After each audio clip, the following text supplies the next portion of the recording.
Can you tell me a little bit about closing costs and what sellers should expect to need to pay at the time of closing? Yeah, absolutely. So let me be really clear and say buyer and seller closing costs very different. Okay. So specifically, we're addressing seller closing costs, right? So the lion's share of your closing costs are going to be realtor fees and conveyance taxes, both state and local. And they vary quite a bit, but somewhere around 1.5% is typically the tax. And of course, realtor fees are negotiable. So I have to be very careful not to address that directly. I just have to say they're negotiable. So I'm going to leave it at that. Thank you, state of Connecticut.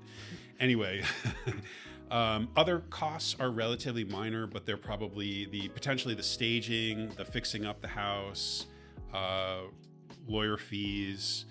I guess in theory, the repairs could mount, but those are technically would come earlier, right? Good point. Yeah. They're not technically closing costs. They're not necessarily paid at closing, but I would argue they probably factor into the seller's Fair. whole. Yeah, that makes sense. We also have we have programs available that they could turn those costs. They could pay those costs at closing, and we can actually do some of the renovations.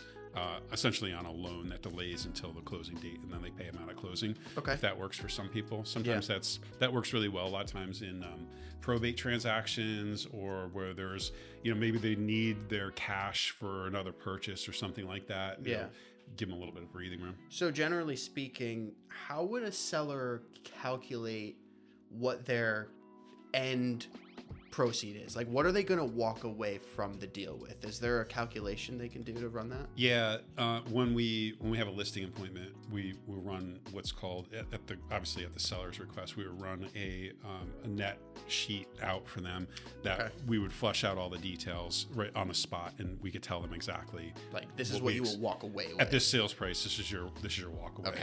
Okay. And do you have any strategies that help you minimize costs required on their end? I'd say the biggest ones are going to be around the improvement costs. I mean, just choosing very carefully what really has a return on investment is the key. There are plenty of things you could do to a house. I remember one time I was meeting with a seller, and we were talking quite a bit actually before I saw the house, and she said to me she was going to put a new boiler in, and I thought, okay. I mean, sometimes that's required. I mean, the boiler is really bad; it's required, and through discussing with her thinking. What had happened basically was the heating people had come out for the service the year before and basically told them that they're at the end of the life for this particular unit and they need to start thinking about replacing it. And so they felt as though, well, we're going to put it on the market. We should replace that unit. Now, if I remember correctly at the time, the house wasn't big and this was many years ago. So I think it was only like $5,000, but that $5,000 could have been spent in other places that would have actually increased the value of the home. Yeah.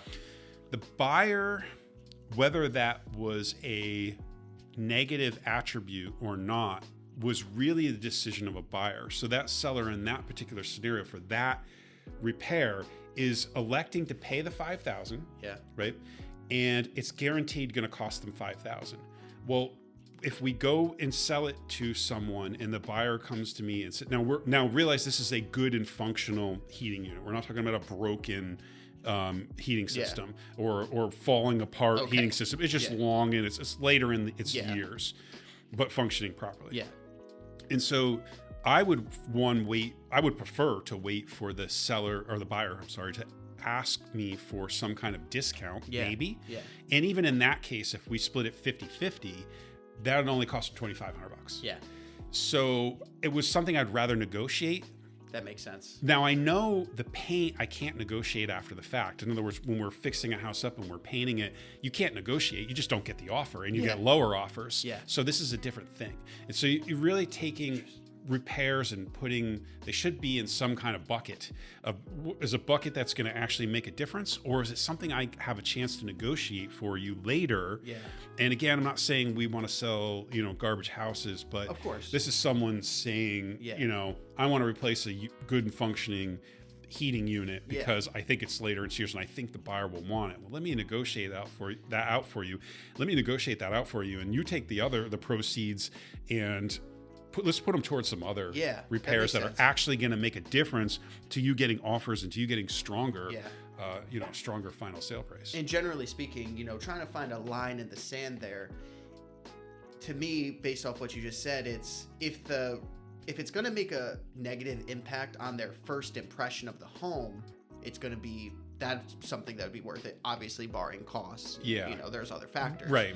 But like a boiler in that example, they're not going on the showing, and if the boiler works, that's really what they care about. Then I'm like, this is an old boiler. I can't consider this property. Right. It's something that they would come to you about and would come to the table in negotiations. Yes, exactly. It comes in after the point. In other words, think about it this way. They saw the house, they made the offer, you agreed to it. They're in inspection phase. Mm-hmm. So we're after. They've already went through multiple steps. They're right. So we're not, now they've told us we think this house is worth $4 million and you're now negotiating something separate. Yes. You're in a negotiation phase before you get to the contract, and when you're in this inspection phase. And so within reason, let's negotiate it. There's a balancing act to be had there though, because you also don't want something so scary that they run away. Mm. Your septic system's not working. We probably need to fix that. Yes. Yeah. And so there's each of these things have to be considered, separately. We don't want to scare the buyer away, but if we have a good functioning heating system and it's just long in its years, it's probably not a good candidate for replacement. Yeah. It's like you said, you're guaranteed to spend the money fixing it. Guaranteed, yeah. But I could likely negotiate something less than that number. And your worst case scenario is the total cost of the unit. Which, absolute worst, the buyer's going to walk away if we don't pay for the full price of the thing. And then maybe only in that scenario, but overwhelmingly likely we're going to negotiate something less because the system works. It's good and functional. You don't know if it's going to last 3 years or 10. We have no idea. So it's not really reasonable to think that we should have to pay for the whole thing.